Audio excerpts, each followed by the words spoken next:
So good morning, everybody. Apparently, the best way of checking whether or not you were wide enough awake was to start by talking about pyrrolizidine alkaloids, a topic that everybody knows and loves, I'm sure.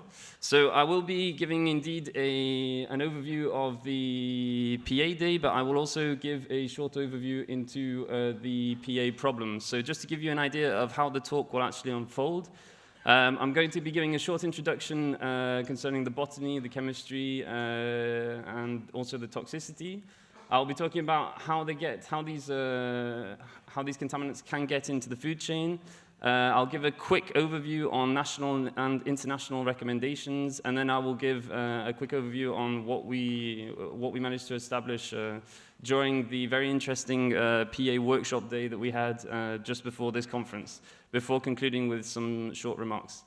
Okay, so to get things started, what are pyrrolidine alkaloids? So as far as these secondary metabolites are concerned, they are produced by around 6,000 different plant species, and they are molecules that are produced by the plants in order to defend against herbivores. They are potentially the most widely distributed natural toxins, and we currently know around 660 members of this family. But practically, found several times a year, there are new findings where new molecules are being found either in previously unknown plant species or just new molecules within plant species that were already recognized. As far as the botany is concerned, so as I said, there are over 6,000 species, but there are some main culprits. They're mainly within the Asteraceae family, the Boraginaceae family, and the Fabaceae family. The main culprits, as I'm sure you know, are groundsel and ragwort, so from the Sensiona tribe. And we also have, for instance, Ageratum and other common culprits such as European heliotrope, comfrey, viper's bugloss, and not so much in France, but in other countries we can have problems with the Crotalaria from the Fabaceae family. So as far as the chemistry is concerned, basically all of these molecules share the same basic structure. And this basic structure is made up of two moieties, which we call a nesic acid and a nesic base. The nesic base is basically made up of these two 5-carbon heterocycles, which are linked by this nitrogen bridgehead.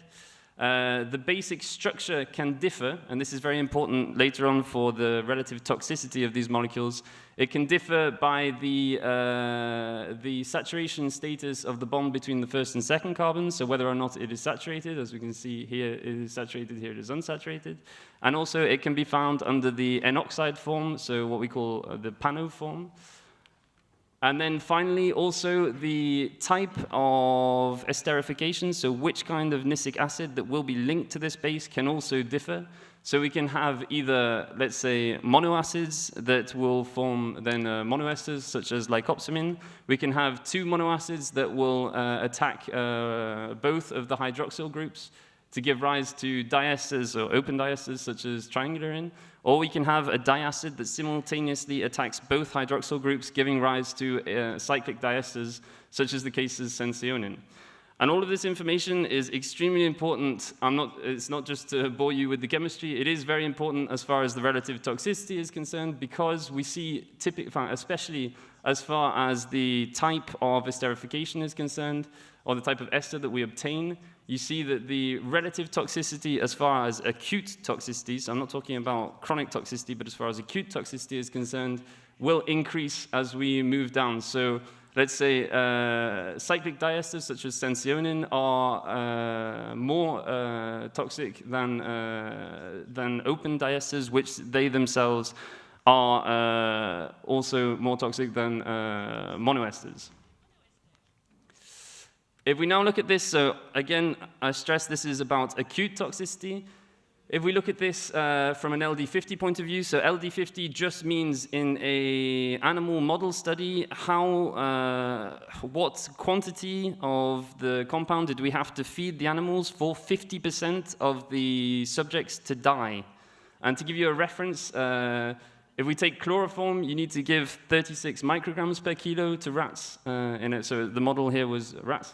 And if we take ethanol, you need to give around, let's say, 3,600 milligrams. If we now, with these reference points in mind, look at the different PAs, what you realize is, first of all, there's a very big difference between the acute toxicity because the LD50s are extremely different. And if we compare, for instance, cyclic diesters such as sensionin to monoesters such as lycopsamine, so both of these structures that we saw before, you can see there is actually a 30-fold difference in the acute toxicity between these two types of molecules. As far as the toxicity mechanism is concerned, so another thing that we saw before that's very important, these molecules are going to be ingested and they will reach the liver, and the liver will try and actually solve the problem by removing them. It has three possibilities. Either it can attempt to carry out a hydrolysis, so this is just cleaving the nisin base from the nicic acid, which gives rise to two, the two products of this reaction are fairly hydrosoluble, so that it can just be evacuated through urine, for instance. There's another possibility, which is to actually transform it under its N-oxide form, which is also a form which is more hydrosoluble than the basic structure, let's say. And then finally, and this is the one that is actually problematic, there are a battery of enzymes in the liver of the P450 family which are capable of transforming these pyrrolizidine alkaloids into what we call pyrrolic esters. And these pyrrolic esters can form adducts with DNA or proteins, and it is this that will actually lead to the hepatotoxicity. So this is really, when the liver tries to solve the problem through the use of the P450 enzymes, this is when we really have a problem. And something that's very important here that we've underlined is that for this to take place, for us to have the conversion into the pyrrolic ester form, we need to have this double bond. So we've seen that depending on which type of nicic acid and also depending on which kind of nisin base we have, the difference between these, it's not all of the family that is toxic as far as acute toxicity is concerned. It really depends on the structure. So as I've been talking a lot about acute toxicity, but the thing that we're really interested in at the moment, or let's say the real problem at the moment, is the question of long-term toxicity. Because acute toxicity, I mean, apart from the fact that we have the LD50 studies, there are also several, I haven't put this slide today, but there are a lot of cases as far as human epidemics are concerned where we've seen that there has been large cases of acute toxicity. But there are also some more recent cases where, very unfortunately, there was the death of a young boy and a young girl.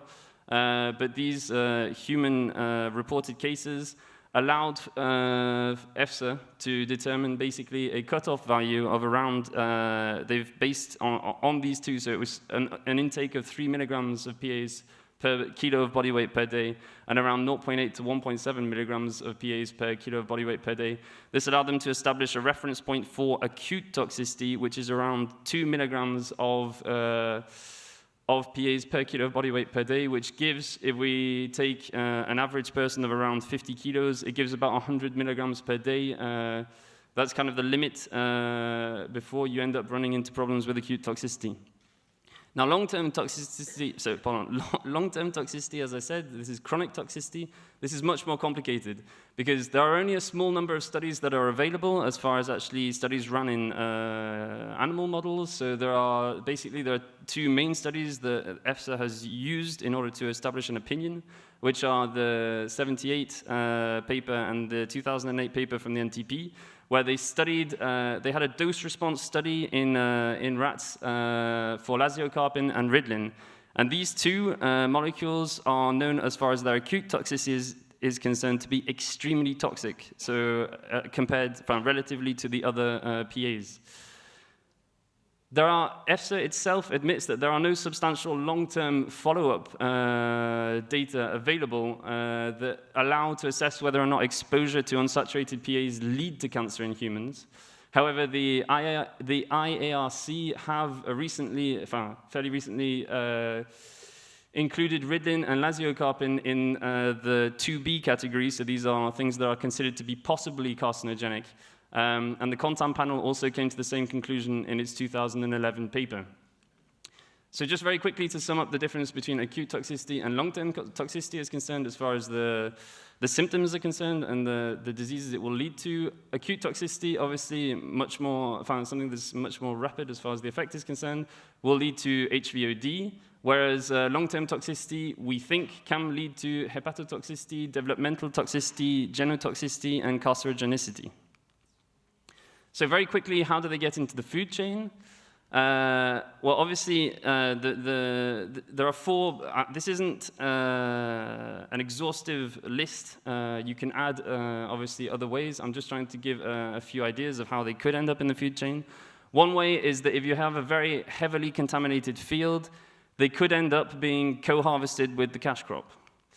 The second possibility is that if you're using mulch that contains PA-producing species, then there are pot experiments that have actually shown, when compared to a control group that weren't exposed to mulch, this type of mulch, that we can, due to a transfer into the cash crop, we can actually find certain levels of PAs in the cash crop.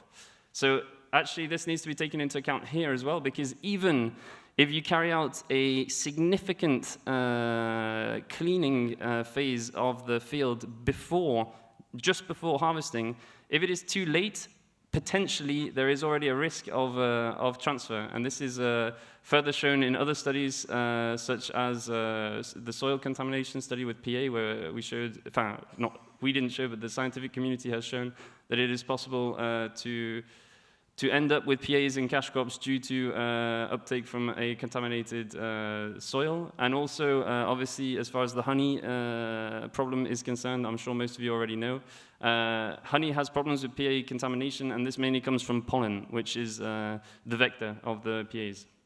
So this kind of sums up all the different ways that I've just said. There's a last case where there is direct transfer that is hypothesized between the roots of, exudates from the roots of PA-producing plants and the cash crop. All of this, I'm not saying that it's absolutely sure. I'm just trying to give you an overview of the results that are available at the moment in scientific literature. So very quickly, I'm going to go fairly quickly because I can see we're running out of time. As far as the national and the international recommendations are concerned, in 2005, the European Commission informed EFSA of the presence of and the risk of mycotoxins and phytotoxins. So EFSA brought out a first opinion paper in 2011 where they took an opinion on PAs. They estimated that there could potentially, they estimated that there was both an acute and chronic exposure risk in honey. Why in honey? Because the occurrence data was only available in honey at the time. They came up with a list, so a certain number of PAs that they suggested should be monitored in food and feed. They made the decision, and this was fairly important, that we should study, that we should follow, they made the decision that PAs, so unsaturated PAs, may act as genotoxic carcinogens, and then they also therefore decided to apply a margin of exposure approach in order to evaluate the risk. So very quickly, the margin of exposure, this is a simplified explanation, but it is based on a BMDL10, which is just a reference point that is drawn from a dose-response study in rats that are exposed to specific PAs. So in this case, it was ridlin and lasiocarpin, and this is compared to estimated exposure, which obviously comes from data sets. This is why they only came up with margin of exposures to honey in 2011 and not to, for instance, herbal infusions or black tea, because they didn't have the occurrence data for our products at the time. And just to finish on the MOE so that you have a good idea of what they actually represent, they consider there's a consensus at the moment in the scientific community that if the MOE is below 10,000, we should consider it to be of possible concern. If it's between 10,000 and 1 million, it's unlikely to be of concern. And if it is over 1 million, then it's highly unlikely to be of concern. So I've given one example. This is a very specific category of consumers of honey. But if you take young, frequent consumers of honey, you end up with an MOE of 900, which is way below the 10,000 cutoff. So this was given. This is why they concluded, amongst other reasons, in the 2011 paper, that honey could be a cause of concern. So very quickly, basically, although they didn't have the occurrence data for our products in 2011, they did say that there was a potential risk. Therefore, EFSA asked them to gather more data, which they did in 2016. And then they brought out a new statement in 2017 where they concluded on this new data. the main conclusions of this 2017 paper that are very important to us is they now have a new reference point. They established a new reference point where they moved it from 70 nanograms per kilo of body weight per day to 237. So it's a threefold change, which is therefore less stringent than it actually was before. They also updated the risk then based on this new reference point and the new occurrence data, and they concluded that there was a low risk for acute toxicity, but a possible risk for chronic toxicity as far as our products are concerned. If you like, in the PowerPoint, I'm not going to go through this today, but I've just tried to make a list of the lowest and highest per category and per type of product. And as you can see, a lot of the MOEs, as far as the lowest are concerned, are below the 10,000 cutoff. And this is why they concluded that there was indeed a potential risk for chronic toxicity. The other main conclusions are that they now have listed, they've come up with a list of 17 PAs that they would, that they advise that we follow, basically, in the different products. They point out that there is a need for toxicological data, because at the moment, this is a very important point, at the moment what they do is they sum the quantities of the different PAs within a product in order to estimate the exposure, but they are considering that all of these PAs are equally toxic as far as their chronic toxicity is concerned. And it is widely accepted that the LD50, let's say the acute toxicity is, in the case of PAs, is correlated to to its chronic toxicity. And if that is true, then as I showed you before, we've already seen that the relative acute toxicity of these compounds is very different. So it's very unlikely that the chronic toxicity of these compounds is the same, which is what they're using at the moment to calculate the exposure. So in a nutshell, this way of calculating the exposure is it's an extremely conservative way of doing it and leads to an overestimation of the actual exposure. And we also then, the last conclusion was that we need more sensitive and more selective analytical methods in order to study these compounds. I've also just put very quickly a list of the different regulations. I've lost control of the PowerPoint, sorry. So these are recommendations from different countries in Europe. I'm not going to go through them today, but you have them on the PowerPoint if you want. Basically, the general direction is that we're moving towards a 0.35 microgram per day value. These are not regulations for the time being. In most countries, these are just recommendations, but it is already extremely stringent. We had some concluding thoughts that were basically, as far as the exposure is concerned, if we look at how easy it is to actually reach this 1 microgram per day, it's very odd to see that we're not seeing a kind of correlated number of patients so there are studies available in 4 different countries. It doesn't really correspond. So the question is it just that patients are being subdiagnosed? Is it the wrong model, or is there a compensation mechanism available in man? Obviously the question of the lowest level possible, which is something that the BFR have suggested, this is extremely stringent, and we can ask ourselves whether this is actually feasible. The last point that we had as concluding remarks that is extremely important as well is there was a reference point that was given in 2011 by EFSA, which was this 70 micrograms per day. It has now been updated to 237.